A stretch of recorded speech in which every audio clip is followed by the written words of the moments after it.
Hey everyone, good morning. I hope you had a wonderful Monday off and just a nice long weekend. I originally had some stuff set up for a deadline for tonight, but the only thing that I'm really keeping for tonight would be the replies to the poetry discussion, which that's been on the calendar. That date was in the instructions. If you need an extra day, I'll be pretty easygoing about that, but I just want to let you know it'd be best if you could get into the poetry discussion and write your replies. Then you want to start reading Charlotte's Web right away. Really, that is the entire focus for the week. You were going to do a little like icebreaker post tonight. And again, that would be best, but I don't want to stress you out just with, it's the first day of the week, everything's due. But really, it's just like I ask you a question, you write, for 15 minutes, maybe, in response to it, kind of get an initial thought on the board.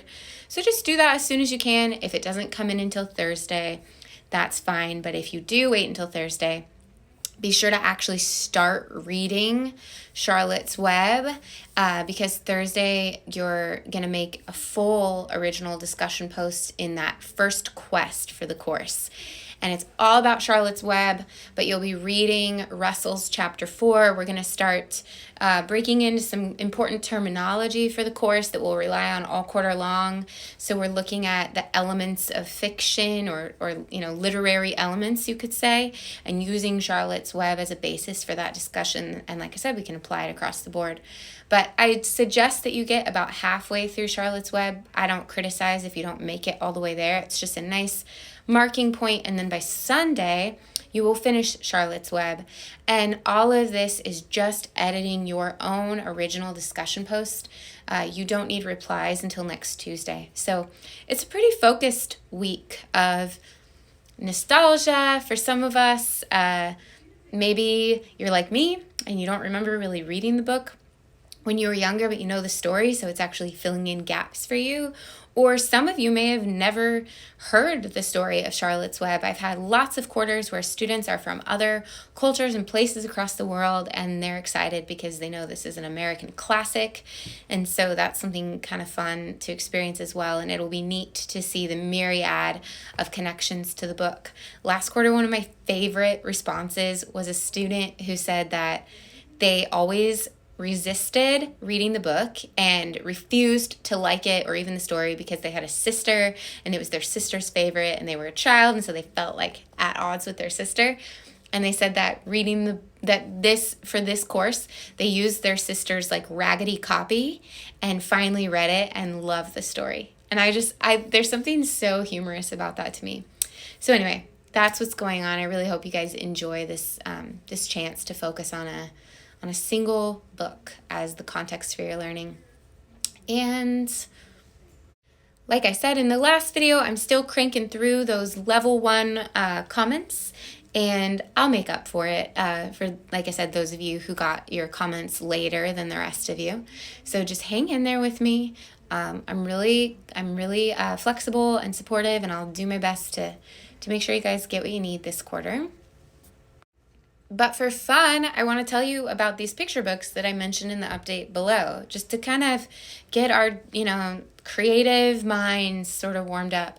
So I checked out a book called Over and Under the Rainforest, which was so cool because this author apparently visited Costa Rica and was just overwhelmed by the sensations of being in the rainforest and walking on rope bridges.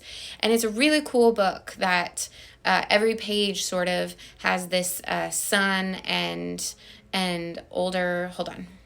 Okay, it's a younger boy and his uncle, Tito. And so, anyway, they're walking through the rainforest, and especially this one page shows a spider web, and it talks about this spider in the rainforest. There were also all kinds of different monkeys and sloths and rain, and it made me think of E.B. White and Charlotte's Web, because at the time when the story was published and released to the public, spiders are such feared creatures. And E.B. White made the spider an endearing character. And E.B. White was very fond of nature and of animals and really wanted to celebrate cycles and seasons and just environment in his piece. I think it is so well with that, but there are amazing picture books that have followed in line with the history that E.B. White established with Charlotte's Web. Also, this is coming later in the course, but we will look at different kinds of art. And, Charlotte's Web has very few pictures, but maybe take a moment, pause, appreciate, try to understand what purpose that art serves. So Earl the Squirrel is a book that I got from the library, and it's very interesting. You don't see a lot of books that are in this black and white kind of scratchboard, scratchy, sketchy style, and then illuminated in the book are just red elements. And as I was reading it and looking at it, I was thinking about this week, and we're going to look at literary elements and how much plot and conflict is shoved into this little picture book. And I was getting to see firsthand the power of those elements to captivate the attention of my son, who isn't even 3 yet. And it just makes the learning so real to see that a book that has that depth of literary quality can just engage the mind. And then through a black and white palette, because of the style being so unique, I think that also really draws Hilo's focus into the book. If you like Ferdinand the Bull, Earl the Squirrel reminds me of that too. There's a bull in Earl the Squirrel. And I just looked it up. Apparently the author of this book that I'm talking about now is Don Freeman, who wrote Corduroy. And a lot of us would be familiar, even in a fuzzy sense, with Corduroy. So that somewhat explains the quality and the depth of that book. I mentioned another book in my post called Nina, jazz legend and civil rights activist Nina Simone.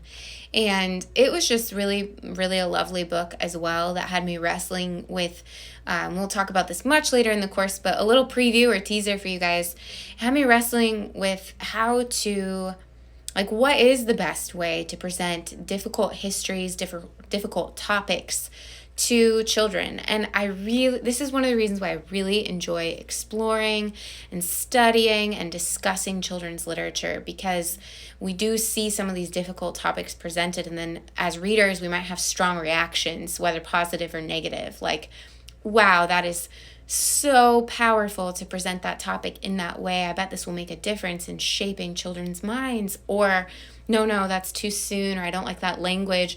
And I just find it thrilling to have those conversations. So again, this is just a preview. Charlotte's Web is going to be, just straightforward and fun, but I do want you to know that we will be talking about that later in the quarter. And so if that fascinates you, maybe start paying attention, start looking at the books that surround you. If you're walking through the aisle in Target, or you happen to be at the library, or if you're at someone's house and you see a children's bookshelf, just start paying attention. You know that these topics are coming up in the course, and it might be fun to have some material to bring to the table when we do have those discussions. And that is all for now. This last bit, like I said, is kind of just bonus material. If you guys need anything, reach out. I'd be happy to visit with you. Today is going to be a little crazy, but tomorrow I'll have more openness in my schedule.